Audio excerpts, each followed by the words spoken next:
নমস্কাৰ বন্ধুসকল, আপুনি যদি বেংকৰ লগত আধাৰ কাৰ্ড লিংক কৰিব বা অথবা ডিভিডি কৰিব বিচাৰিছে তেনেহ'লে আপুনি গুগলত চাৰ্চ কৰিব npci.in। এতিয়া আপুনি অলপ তল পিনে টানি দিব আৰু এতিয়া কনজিউমাৰ ক্লিক কৰিব, তাৰপিছত ভাৰত আধাৰ সিডিং ইনাবেল এইটো ক্লিক কৰিব। অলপ ৱেইট কৰক, পেজটো ফুল হৈ আছে। তাৰপিছত আপুনি আধাৰ সিডিং ডিচিলিং তাত কৰিব। তাৰপিছত আপোনাৰ ইণ্টাৰভিউৰ আধাৰ নম্বৰ বহাই দিব। এতিয়া ৰিকুৱেষ্ট সিডিং কৰি দিব। এতিয়া আপোনাৰ মুভ টু বেংক আধাৰ্ছ যিটো আপুনি লিংক কৰিব সেইটো ক্লিক কৰিব। মই ষ্টেট বেংক কৰি দিছোঁ।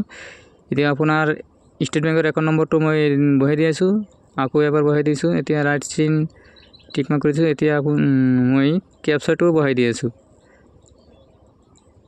980478।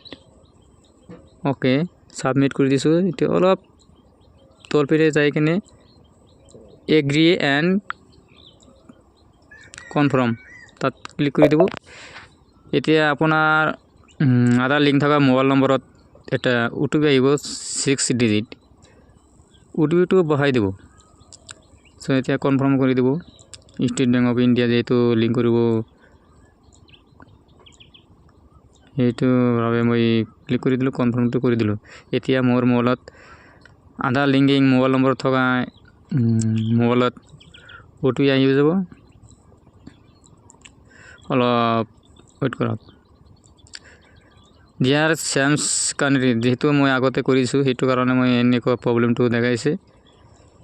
চ' আপুনি এনেকৈ ট্ৰাই কৰক, নিশ্চয় আপোনাৰ আধাৰ লিংকিং আধাৰ ডিভিডি লিংকটো হৈ যাব, কোনো ধৰণৰ প্ৰব্লেম নহ'ব। যদি কোনো ধৰণৰ প্ৰব্লেম হয় তেনেহ'লে মোক কণ্টেক্ট কৰিব। মোৰ হোৱাটছএপ নম্বৰ 8472861498। আকৌ কৈ আছোঁ 8472861498।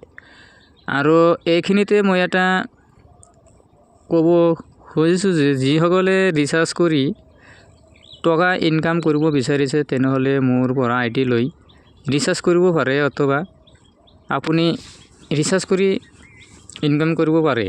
3.5 পাৰ ৰিচাৰ্জ পাৰ্চেণ্ট হিচাপত আপুনি পাই যাব। আৰু যদি আইডিৰ কাৰণে যদি যোগাযোগ কৰিব বিচাৰিছে তেনেহ'লে মোক হোৱাটছআপ কৰি দিব 8472861498। আৰু আপুনি হোৱাটছআপত মেছেজত পঠাই দিব হাই লিখি। ত' মই ৰেছপন্স কৰি দিম, মই অতি সোনকালে আপোনাৰ আইডিটো ক্ৰিয়েট কৰি দিম। থেংকছ।